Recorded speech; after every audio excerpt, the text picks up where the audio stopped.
Serve the Lord with gladness. Come into his presence with singing.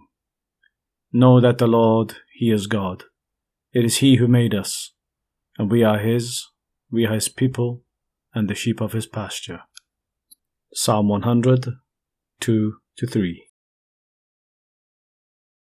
As we gather together in our individual churches, may we go with happy hearts, knowing we are loved and secure in the Lord's care.